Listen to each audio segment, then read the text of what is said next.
የዛሬ 2000 ዓመት ሞት እንግዳ የሆነበት ዕለት ነው። ብዙዎችን ሲገል፣ ብዙዎችን ሲያጠፋ፣ ብዙዎችንም ለማጥፋት እቅድ የነበረው ሞት ጉድ የሆነበት፣ ለሰይጣን አማርኛው ጉድ የሆነበት፣ ለኛ እንግሊዘኛው ጉድ የሆነልን፣ እሱ ደግሞ አማርኛው ጉድ የሆነበት፣ በለመደ ታክቲኩ በለመደ ስትራቴጂው ኢየሱስን ይዞ ገደልኩ ሲል ኢየሱሳችን ተፈጸመ።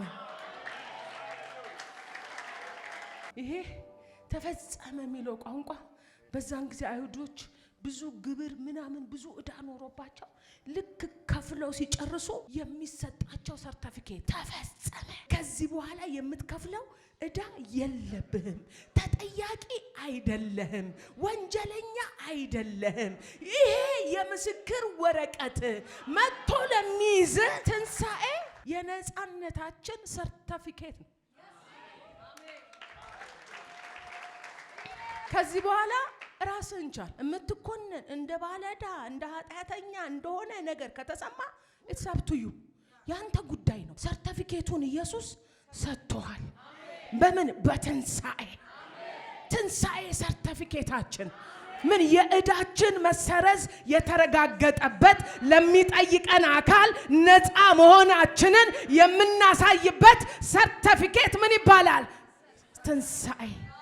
ትንሣኤ የሆነ ጀግና ነበር ኢየሱስ። ጀግና ነበር እኮ የዛን ጊዜ ጀግና መሆን የሆነ የጀመረ አይደለም ኢየሱስ፣ ቀድሞም ጀግና ነው። ያንተንና የኔን ጀግንነት ያረጋገጠበት፣ ጀግንነትን የሰጠን፣ ማንም ላይ ከሰን ድጋሚ ላንጠየቅ ሰርቲፊኬቱ እጃችን የነፃ መሆኛችን የተፈጸመበትን ተፈጽሟል። ምን? ዕዳቸው ተፈጽሟል። የነበረባቸው ዕዳ ሲከሳቸው የኖረ እውነትም ጥፋተኝነታቸውን ያረጋገጠ እሱ ዕዳ የተከፈለበት ሰርቲፊኬት ትንሣኤ ይባላል። እኔ በጣም ነው የሚገርመኝ ስለ ኢየሱስ። ብዙ ጊዜ ስለ ስቅለቱ ጊዜ ጉባኤዎቻችን በለቅሶ ይሞላሉ። አረ እሱ በክብር እንዳለ አይደለም። አሁን ያኔ እንጨቱ ላይ መስቀሉ ላይ ሆኖ በስልጣን ኢየሱስ መስቀል ላይ የሞተው የመስቀል ጉዞ አድክሞት አይደለም። የመስቀል ጉዞ ውጣ ውረዱ ስንሰበክ ስንነገር እንደኖረን ያ ሁሉ ጅራፍ ማለፉ አይደለም። አዎ እንደ ሰው ፍጹም ሰው ስለነበረ እንደ ሰው ተጎድቷል፣ እንደ ሰው ደክሟል፣ እንደ ሰው ታሟል። ግን ያ ህመም አልገደለውም። ያ ጅራፍ አይደለም የገደለው። ኢየሱስ ነፍሱን ሰጥቶ እንጂ ተገድሎ አይደለም። በስቅላት ሂደቱ ተዳክሞ አልሞተም። ጌታ ተዳክሞ እንዳልሞተ በእግዚአብሔር ቃል ዛሬ እናየዋለን። የተከፈላልን ዋጋ ከፍ የሚለው መስቀል ላይ የወጣ ጊዜ ሳይሆን ሰው ሆኖ የመጣ ጊዜ ትልቁ ዋጋ አምላክ መለኮት ሰው የሆነ ጊዜ እሱ ነው ትልቁ ዋጋ። ያ ሰው ከሆነ በኋላ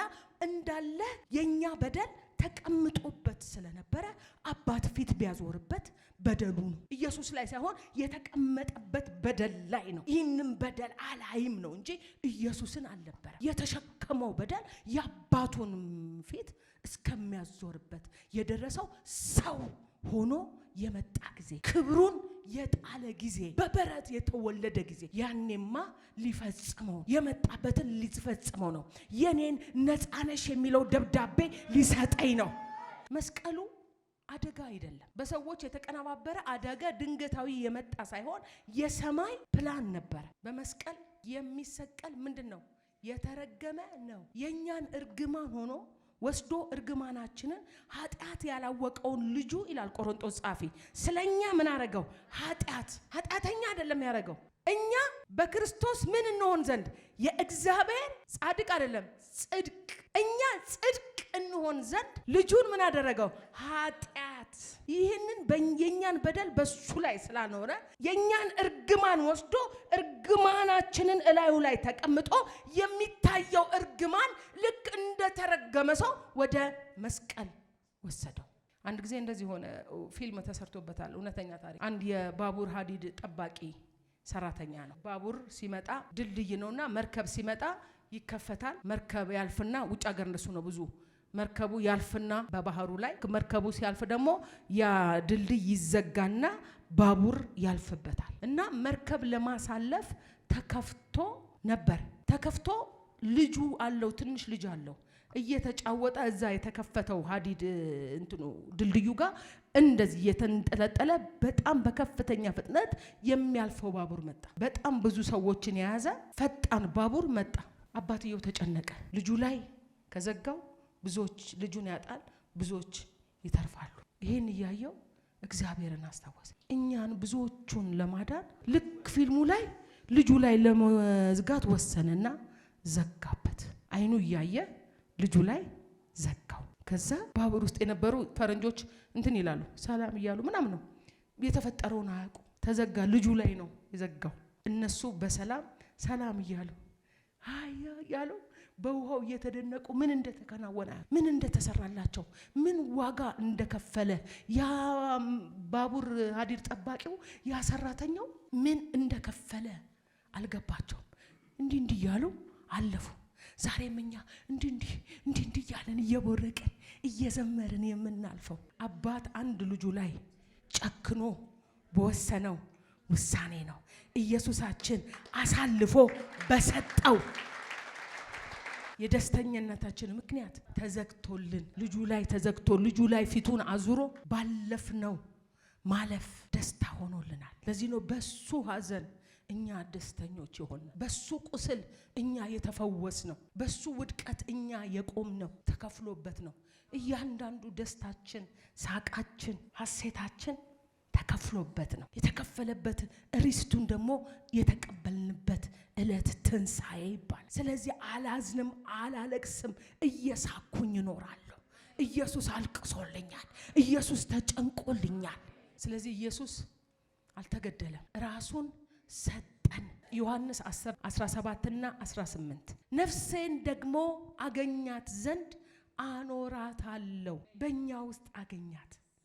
እኛ የሱ ሆነን የእግዚአብሔር ጽድቅ ሆነን ለታቀደላት ለታሰበላት አባቴ ላሰበላት ነገር ምን አላታለሁ? አኖራታለሁኝ። እኔ በፈቃዴ አኖራታለሁ እንጂ ከእኔ ማንም አይወስዳት። ነፍሱን ከኢየሱስ ማንም አይሁድ፣ ሮማውያን አልወሰዱበትም። ኢየሱስ አኖረ፣ መስቀል ላይ አኖረልን፣ ሰጥቶ ነው።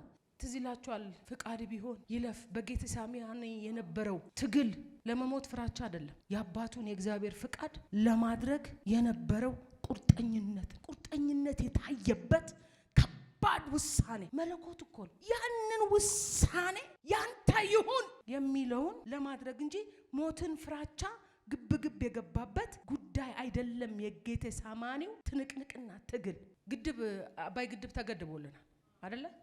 ያ ግድብ ተከፍቶ ካልሆነ ውሃው ማንም ከዛ ውስጥ ማውጣት አይችልም። በአመት የሆነ እንትን አለው ይከፈትና ግድቡ ምን ይላል? ይለቀቃል። ከሱ የሚወጣው ውሃ ሀይቅ ምናምን ይሰራበታል።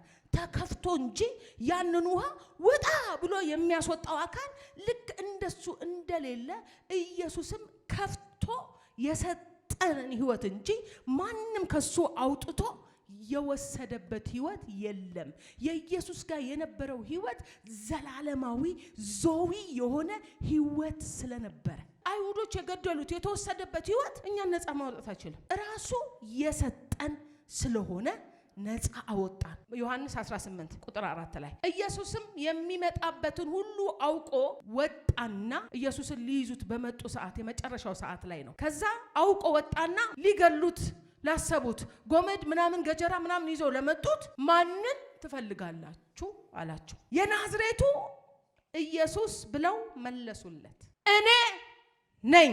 ይሄ እኔ ነኝ የሚለው ቃል ኤሎሂም የሚለውን ቃል ነው የተናገረው። እግዚአብሔር ማን ላከኝ ልበላቸው ሲል ለሙሴ እኔ ያለውና የነበረ እኔ ነኝ። ኤሎሂም ማንነቱን ነው የነገራት። እኔ ነኝ በሚለው ቶን ውስጥ በነሱ ንግግር ኤሎሂም ነኝ፣ ነፍሴን በፈቃድ የማኖራት፣ እናንተ ብትፈልጉኝ የምትወስዱኝ፣ ስፈልጋችሁ በእናንተ ሰዓት ኖ በሰዓቴ ነው። እናንተ ሰዓት አይደል፣ እኔ ስለማኖራት የሚሄደውም በእኔ ሰዓት ነው። ኢየሱስም እኔ ነኝ አላቸው። ይሄ ነገር የሚያሳየው ምን እንደሆነ ታውቃላችሁ? ተገዳዩ የኃይል ምንጭ፣ ገዳዮቹ ደግሞ ደካማ እንደነበሩ። ምን ይላል እንግዲህ? እኔ ነኝ ባላቸው ጊዜ ወደ ኋላ አፈግፍገው በምድር ላይ ወደቁ። የወደቁ ገና እኔ ነኝ ሲላቸው የወደቁ በምን አቅማቸው ነው እነሱ የሚገሉት? ተይዞ የሚገደል ጌታ የለንም። መቅደላዊት ማርያም ትዝላት ጌታዬን ሞቶ እንኳን ጌታ ወደ ሲኦል ወርዶ ወደ ታች ወርዶ መቃብሩ በድንጋይ ተዘግቶ እሱ ጌታ ነው። እሱ የዘላለም አምላክ ነው። እሱ ኤሎሂም ነው። እስራኤል 2000 ዓመት ነው የተበተነችው። አሁን ዛሬ እንደዚህ ዓለምን የምታናውጥ እስራኤል 78 ዓመቷ ከተመሰረተች እንደ ሀገር ከሆነች ኢትዮጵያ 3000 ነች። እሱ ይሰቀል ደሙ በእኛና በልጆቻችን ላይ ይሁናል። ሆነባቸው። ለራሳቸው አልቅሷል። ተበተኑ። ለ2000 ዓመት ተበትነው የዛሬ 78 ዓመት ነው በልመና በእንግሊዝ በመናመን ባካችሁ እዛው ፍልስጤም እንደዚህ የሚፋጩበትን ምድር የተሰጣቸው። ምድር አልባ ነበሩ። ብዙ እልፍ እግዚአብሔር ሰጥቷቸው በእኛና በልጆቻችን ለሱ አልቅሱ። የሚመጣባቸው ለሱ አልቅሱ። ለኔ እንዳታለቅሱ። እኔ እየሰጠው ነው፣ እየተገደልኩ አይደለም። እንደሚገደል ሰው ለኔ እንዳታለቅሱልኝ። አናለቅስም። ለኢየሱስ ተገድሎ አይደለም ሰጥቶ ነው። ለሰጠ ሰው አይለቀስም፣ ለተገደለ ይለቀሳል። መስቀሉ የግድያ ቦታ ሳይሆን የዙፋን መድረክ ነው የሚመስለው። ኢየሱስን መስቀሉ ላይ ሳይሆን ያደረጋቸውን 7 ነገሮች መስቀል ላይ እነግራቸዋለሁ። ዙፋን ላይ የተቀመጠ ንጉስ የሚያደርገውን ያደረገ። የግድያ መድረክ አልነበረም መስቀል። የንግስና በሳይንሱ ሰው በስቅላት ሲቀጣ ሳምባው የመጀመሪያ ተጠቂ ነው። አየር ማውጣት ማስገባት ያቅተዋል። የተሰቀለ ሰው በአይሁዶች የተሰቀለ ሰው ሌሎቹ ተሰቅለው ሲሞቱ መናገር አይችሉም። ሳምባቸው ስለሚጎዳ ሳምባቸው ከፍተኛ ጉዳት ስለሚደርስበት ትንፋሽ አይደለ እንድናወራ ማውራት የሚችሉበት ትንፋስ የላቸው። ጸጥ ነው ብሉት። ኢየሱስ ግን መስቀል ላይ ሆኖ የተናገረው ከባባድ ነገር ተናገረ። አንደኛው የሚያደርጉትን አያቁምና ይቅር በላቸው። ምህረት ያስተላልፍ ነበር። ሳምባው ከታነቀ ሰው እንዴት ነው ምህረት የሚሆነው? ለገዳዮቹ ገደላችሁኝ ያለ ጥፋቴ በርባንን ፈታችሁ። እንዲህ ነው ማውራት ያለ የሚገባው። ሳምባው ተሰቅሎ ሳምባው የተለጠፈበት ሳምባው የተጎዳ የነበረ ሰው ዙፋን ላይ የተቀመጠ ሰው እኮ ነው ይቅርታን የሚያውጀው። ዙፋን ላይ ነው። የድሮ ነገስታቶች ለእስረኞች ምህረትን ሲያውጁ ዙፋን ላይ ቁጭ ብለው ነው። ዙፋን ላይ የተቀመጠ ንጉስ የሚጠይቀውን ነበረ የሚጠይቀው። እኔ በየሰፈራችሁ ህመምተኞችን ፈውሼ አንዱ እኮ የእናንተ ዘመድ ይሆናል የፈወስኩት። አንዱ እኮ የምታውቁት ሰው ነው። በየመንደራቸው ነበር ይፈውስ የነበረው። በርባን በየመንደራቸው እየገባ ይሰርቃል። ኢየሱስ በየመንደራቸው ገብቶ ይፈውስ ነበር። በየመንደራቸው እየገባ የሚሰርቀውን አስፈትቶ በየመንደራቸው የፈወሳቸውን ነው። ለነዚህ እንዴት ነው ምህረት የሚለም? እያዩ ተመሳስሎባቸው ቢሆን እሺ፣ እያወቁት መልካምነቱን ፈዋሽነቱን አሳና ዳቦ 5000 ሴቶች ሳይቆጠሩ 12 መሶብ ሲመለስ አንድ መንደር እኮ ነው። ቢታንያ በሚባል መንደር ሊሆን ይችላል። 5000 ሴቶች ካሉ ከነባሎቻቸው ቁጠሩ 10000 ይሆናል። ሁለት ቢደመሩ ወደ 20000 ነው። ሁለት ልጅ እንኳን ቢኖር በአንድ መንደር ውስጥ 20000 ሰው ያውቀዋል። ምን በልቷል? ካበዛው አሳ በልቷል። ካበዛው ዳቦ በልቷል። የሆነ መልካምነትን ተካፍሏል። የሆነ ነገር ከኢየሱስ ታምራትን አይቷል። ይቅርታ የሚሰጣቸው ነገሮች አይደሉም። የበሉ የጠጡ ሳያውቁ አያውቁም እንዳይባል ያውቃሉ። ግን ኢየሱስ እዛ መስቀል ላይ ሆኖ የሚያደርጉትን አያውቁምና ይቅር በላቸው ምህረትን ይሰጥ ነበር። ከዚህ በፊት በነበረ ልምድ በመስቀል የሞተ ሰው እንደዚህ አይነት ነገር ማድረግ አይችልም። ስለዚህ የገደለው መስቀሉ ሳይሆን ትቶ ነው። እሱ ነው መስቀሉ ላይ ሞቱን ያስቀመጠው እንጂ መስቀሉ የኢየሱስን ሕይወት ወስዶ አይደለም። ሁለተኛው የመንግስት ስልጣን። ያንደኛው አንተ ጌታና ንጉስ ከሆንክ ራስን አውርድ፣ ራስን አድን አለው። ያኛው ደግሞ እኛ በወንጀላችን ነው፣ እሱ ግን ያለ ጥፋት እያለ ያወራሉ። እውነት እልሃለሁ ዛሬ ከኔ ጋር በገነት ትሆናለህ። ስልጣን እኮ ነው። ሁለት እጁ በችንካር እንዲዚህ ብሎ ተጠርንጎ የሌላ ሰው እስራት ይፈታል። በገነት ትሆናለህ። እጁ በችንካር ተጠፍንጎ ለዛኛው የመግቢያ ቁልፍ ይሰጠዋል። ዛሬ በገነት ከኔ ጋር ትሆናለህ። ሰይጣን እንደገደለው ያስባል። አይሁዶች እንደገደሉት፣ ሮማውያኖች እንደተገደለ እያሰቡ ነው። ኢየሱስ እየሰጠ ነው። ተሰቅሎ ምህረት እየሰጠ ነው። እንደገና ነፃነት፣ ወንጀለኛ ተብሎ የተሰቀለን ፍርደኛ እሱ ነፃ ያደርጋል። ነፃ ነህ። ይፈታ ነበር። ታስሮ የፈታ ኢየሱስ ብቻ እኮ ነው። መስቀል ላይ ሆኖ ስራ ላይ ነበር። ለዚህ ነገር መጥቻለሁ። ሶስተኛው ፍቅርና ኃላፊነትን ወደ ዮሐንስ ዞር አለና እነኋት እናትህ እነሆኝ ልጅሽ ብሎ እናቱ ነች። አሁን እሷ ነች እኮ ለሱ መጨነቅ ያለባት። መስቀል ላይ ሆኖ ስለ ማርያም ያስባል። ልጅ የለኝም ልጄን ወሰዱት ብላ ዘመኗን በሐዘን እንዳይቋጭ እነኋት እናትህ አለው። ኃላፊነቱን ይወጣ ነበር። እንደ ሰው ሲኖር እናቱ ነች። ስለዚህ እችን እናቱ በሐዘን እንዲተዋት አልፈልግም። አንድ አብሯት የሚቆይ አይታችሁ ከሆነ ረጅም ዕድሜ ከደቀ መዛሙር የኖረው ማን ነው? ሐዋርያው ዮሐንስ ነው። ሁሉ በፍርድ ነው የተገደሉት። እሱ ብቻ በተፈጥሮ ሞት የሞተ ሐዋርያው ዮሐንስ ነው። ስለዚህ ረጅም አብሯት ይቆያል። ቀድሞት አልፍ ይሆናል እንጂ ቀድሞት አያልፍም። እስከ መጨረሻ ዘመኗ የምትጽናናበት ሌሎችን አለመመ ዮሐንስን በሱ ምክንያት የሚጎላትን ነገር ይተካላ ዘንድ አይገርማችሁም? ሳምባው የተጣበቀ መስቀል ላይ ያለ ሰው ይሄንን ማድረግ ይችላል? አይችልም። አራተኛው የካህንነትን ስልጣን ምን አለ? አምላኬ አምላኬ ስለምን ተውከኝ? የኛን በደል ተሸክሞ ካህናት ምንድን ነበር የሚያደርጉት? የህዝቡን ኃጢአት ተሸክመው ወደ ቅድስተ ቅዱሳን የማስተሰሪያውን የዋኖሶችና የበጎች ደም ይዘው ከእንትኑ ጋር ለሚገቡት ምን አስቀምጠውበት ይዘው ነበር የሚገቡት። ልክ እንደዛ የኛን በደልና ኃጢአት ተሸክሞ የክህንነት አገልግሎት ስለነበረ ፊት ዞረበት። ይሄ ዞሯል። እንደ ካህን ይዤላችሁ ገብቻለሁ። የአፊት ኃጢአትን የማያየው እግዚአብሔር ፊቱን ምን ብሏል? አዝሯል። ኃጢአታችሁ ወጥቷል፣ እዛ አልቀረም። ስለምን ተውከኝ ሲል ፊቱን ሲያዞርበት እግዚአብሔር የኛን በደልና ኃጢአት ምን ስላለ ነው? ስለተሸከመ ነው። ስለዚህ ለናንተ የተተወ ኃጢአትና በደል የለም። አባቴ ፊቱን የማያዞርብኝ ፊቱን ሁሉ ጊዜ የሚሰጠኝ አባቴ ፊቱን ምን ብሏል? አዙሯል። ይሄ ምን ያረጋግጣል? የናንተ በደል እዚህ መስቀል ላይ ምን ብሏል? ወጥቷል። በመስቀል ምን አለው ይላል? ጠረቀው አይደለም ይላል? ወጥቶ ጠርቆታል። አንተ የምትጨነቅበት እኔ የምጨነቅበት የሚከስ ኃጢአት ከዚህ በኋላ የለም። ብቻውን ቢሆን አይዞርበትም ፊት። የተከሰሳችሁበት፣ የተወነጀላችሁበት፣ ኃጢአተኛ የሆናችሁበት፣ ከእግዚአብሔር የራቃችሁበት፣ ከመንግስቱ የራቃችሁበት፣ ለተስፋው ቃል ኪዳን የራቃችሁበት እናንተን ያራቀ ያ ኃጢአት ከኔ ጋር እዚህ መስቀል ላይ ምን ብሏል? ወጥቷል። ከዚህ በኋላ እናንተ አትሸከሙትም። በዚህም ምክንያት እኔ ላይ ስለሆነ የሁላችሁ በስቶ እኔ ላይ ስለሆነ አባቴ ፊቱን አዙሯል። እዚህ ጋር እግዚአብሔር እየጨከነ ያለው ልጁ ላይ አይጨክንም። የኛ በደልና የኛ ኃጢአት ላይ ሊወገድ የተወሰነበት ሊጠቀለል የተወሰነበት የኛ በደልና ኃጢአት እሱ ምን ላይ ሊጠረቅ መስቀሉ ላይ ወጣ። ኢየሱስ እዚህ መስቀል ላይ ይዞት ወጣ። እዚህ ላይ ያለው አሁን አብ ሲመለከት የኛ በደል ነው፣ የኛ ኃጢአት ነው። ፊቱን አዞረ። እንደ ክህንነት ኃጢአታቸውን ይዞ እንደሚገባ ካህን እዚህ ጋር ኢየሱስ የኔና የናንተን በደል የአብን ፊት ያዞረ የተከማቸ በደል አመፀኝነታችን ይዞ ወጣ። እዚህ ላይ ተጠረቀ።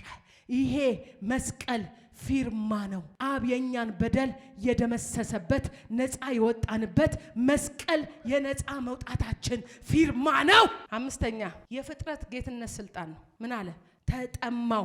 ጌታ ኢየሱስ ሞትን በገዛ ፍቃዱ ቢቀበልም ስቃዩ ግን እውነተኛ ነበር። ምክንያቱም እሱ ፍጹም ሰው ስለነበረ ተጠማው። ሰውነቱን ያብራራበት ፍጹም ሰው እንደነበረ የገለጠበት ሂደት ነው።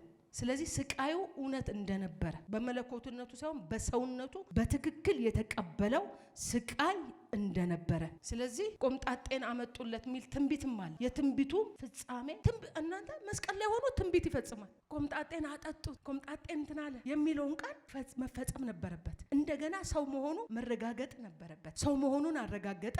የትንቢቱንም ቃል ምን አለ? ፈጸመ።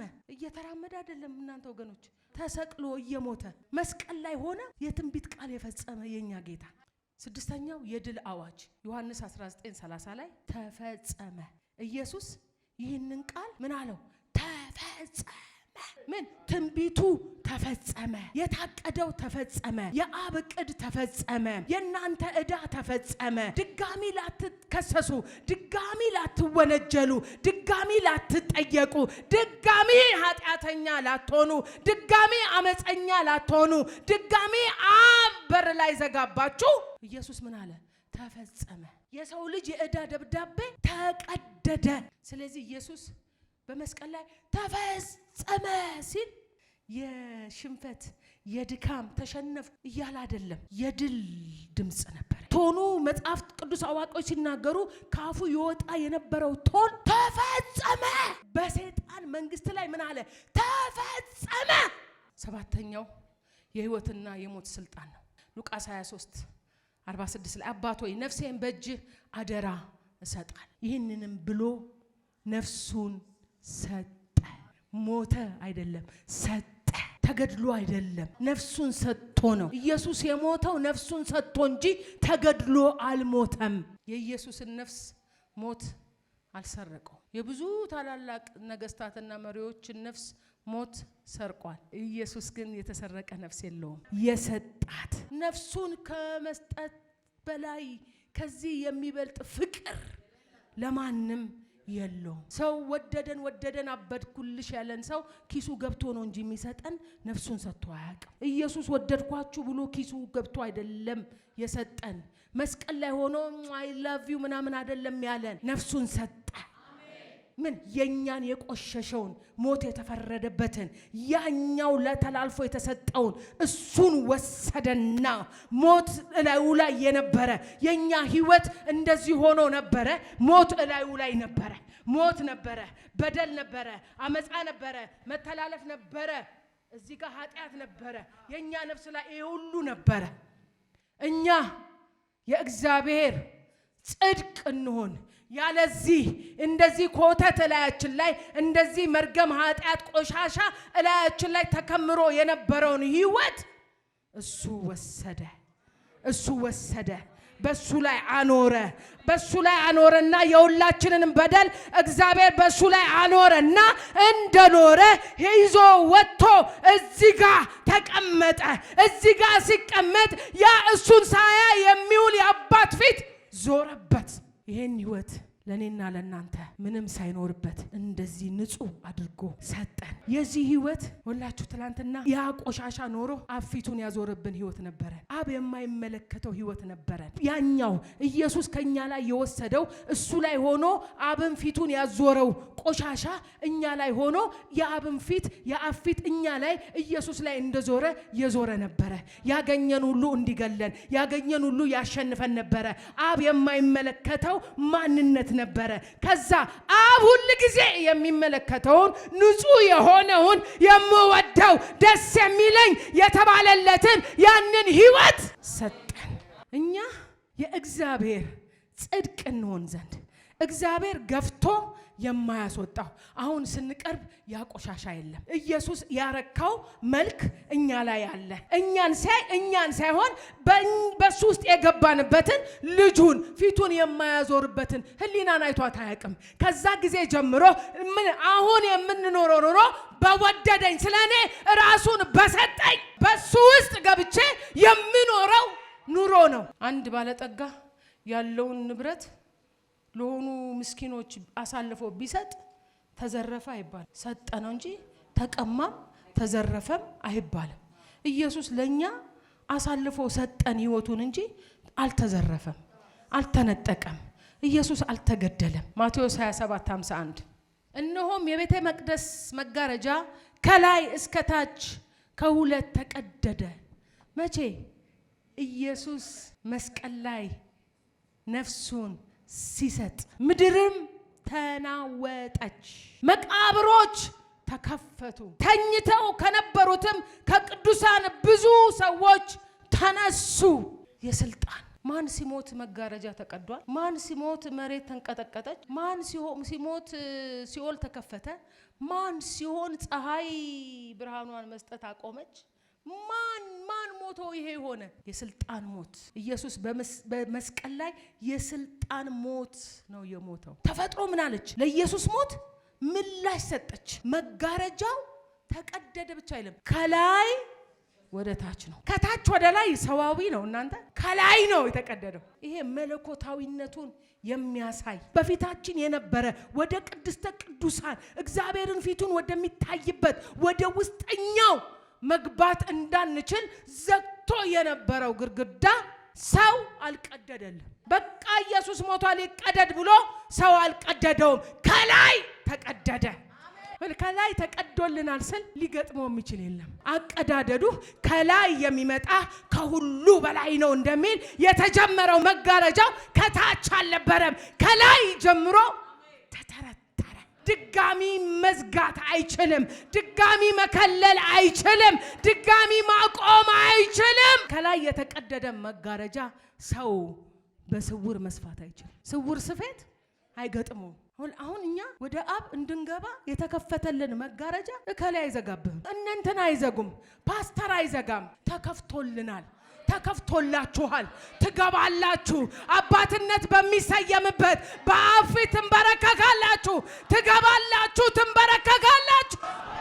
ዮሴፍ ወንድሞቹን ምን አላቸው? እናንተ አይሁዶች ገደል ነው ብሎ ያስባሉ፣ እነ ጴጥሮስም ገደላችሁት፣ እናንተ የገደላችሁት እያሉ ይናገራሉ። ልክ እንደ ዮሴፍ ልኮኝ ነው አለ። እናንተ የሸጣችሁኝ ይመስላችኋል፣ አስቀድሞ እኔን ላከኝ፣ አይዟችሁ አላቸው ዮሴፍ። እና ኢየሱስም ተልኮ እንጂ እነሱ ችለው አይደለም። ቢችሉ ኖሮ ሊይዙት መተው ገመድ ጎመድ ገጀራ ይዘው ከነ ገጀራቸው ነው የወደቁት። አይችሉም። የእኛን ጌታ ማንም ሊይዘው አይችልም፣ ማንም ከሱ ሊወስዳት አይችልም። ነፍሱን በፍጹም ፈቃዱ ነፍሱን ሰጠን፣ በኃይል አልተቀማም። ስለዚህ ትንሣኤ የክፍያ ማረጋገጫ ሰርተፊኬታችን ነው።